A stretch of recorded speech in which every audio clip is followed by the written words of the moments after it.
Prime Minister Narendra Modi is on his fourth visit to the United Kingdom since taking office in 2014 and is scheduled to hold talks with UK Prime Minister Keir Starmer on issues such as trade, health, energy, education and security. Now remember, what's important about the free trade agreement between India and the United Kingdom is that it will be signed during the PM's visit to London. Now, Commerce and Industry Minister Piyush Goyal has also accompanied the Prime Minister in his trip to the United Kingdom. The two countries announced the conclusion of the negotiations for the trade agreement on May 6 after 3 long years of negotiations. The trade agreement proposes to remove taxes on the export of labour-intensive products such as leather, footwear and clothing, while making imports of whiskey and cars from Britain cheaper. Let's in fact have a look at some of the reactions. We're incredibly excited to welcome Prime Minister Modi to the UK. As Dawoodi Bohra, we're very proud of the relationship that the Prime Minister has with our community. He's been a friend of our community for many years, and as a proud Dawoodi Bohra and as a British citizen, we welcome him to the UK and look very forward to our engagement and our time with him. I'm very excited. This is my first time of actually personally meeting Prime Minister Modi, and as my colleague said, he's a great friend to the Dawoodi Bohra community. So yes, it's always going to be a pleasure to meet him and offer, sort of our welcome to him to the UK. I'm so excited to see Narendra Modi. This is a once-in-a-lifetime opportunity. Me and my whole family are massive fans of Modi. He has done so much to progress India. He's made India one of the largest democracies in the world, and he's also made India Vishwaguru, and he's made India very powerful on the world stage. So I'm very excited to see him. I think hearing, a lot of positive words about Modi from my grandparents and from my extended family who hail both from, a village setting as well as the kind of inner city, and just hearing so much positivity about all the great work that he's been doing. So I think I'm incredibly excited to kind of get to see him firsthand in person, and seeing all of, the vibrant kind of energy that everyone's bringing. 24th of July is going to be a very busy day for Indian Prime Minister Mr. Modi, but it will be a day that he's going to be very proud of. Same for Sir Keir Starmer, who is his UK counterpart and Prime Minister of this country. The two Prime Ministers are going to be sitting across a table for over 2 hours, not just share a cup of tea, but speak of a variety of agenda items, including extremism, including economic offenders. But the star of that agenda is going to be a free trade agreement, which painstakingly, after more than 3.5 years, is now about to be sealed, that very deal. This is a historic day, a historic moment, one which is touted as a landmark deal.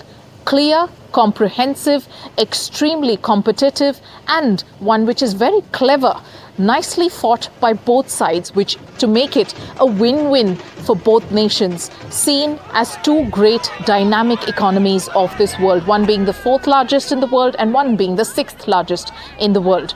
Just to give it some context, the free trade agreement is likely to benefit the UK's GDP by 4.8 billion over a period of years, while India is likely to create over 5 million jobs, support these jobs in a variety of sectors, mainly export, and manufacturing is going to get a huge shot in the arm for India.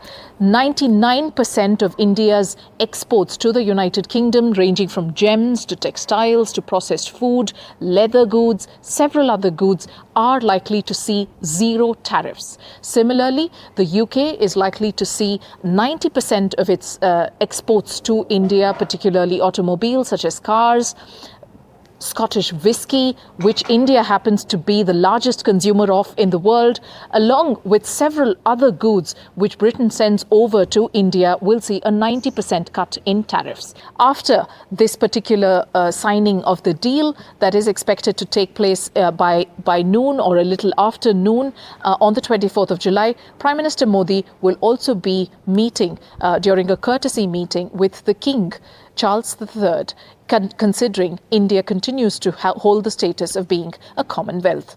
Radhika Iyer from London, NDTV. Your thoughts at this moment, even as the seal is about to be done on this deal? Well, as you say, it's been a long time in coming. 22, I think, was when the negotiations started. 14 rounds of negotiations. I understand that the treaty has got, or the agreement has got a big thud factor, 2,000 pages. And really, I think it is transformational in relation to the relationship between UK and India. I think that in many ways, people focus on the tariffs, the amount of tariffs that are going to be adjusted, and eventually, both for Indian companies and also UK companies, are going to be eliminated as well. Projections are that £42 billion worth of trade at the moment in goods and services may double by 2040. So very significant impact. And what this means is not just about tariffs, but also about ease of doing business. Would you agree that post-Brexit for the United Kingdom, this in many ways is a real deal with an economy or a nation such as India, which is being seen as one which is very dynamic across the globe? From everything that we've heard, both from the Indian government and the UK, this will be a transformational agreement. We heard that it's comprehensive, and it's also very, very, as I said, aspirational. So I think that as far as the public in India is concerned and the public here in the UK, they will see real differences in prices in areas like food and beverage, Yes. Auto components, luxury goods going in, textiles here in the UK. A lot of made in Indias will be worn here. So it is going to be, I think, really we're going to see real changes on the ground. On the ground. At a time when in the world we're seeing such tension around trade, is this also political strategy by the two nations, you think, Richard, to sort of make an embracing of economies, to just make a statement to say this is the way forward? Yeah, I think there is really quite an intelligent agreement insofar as it's not universal, it doesn't cover everything. But what it does cover, it covers those areas where, if you like, there is need on both sides, there is ambitions on both sides. So in areas like technology, for instance, or defense, these are things that I think are really important as far as India is concerned in terms of dynamic of their economy, but also it's things that UK can offer to India in order to help stimulate.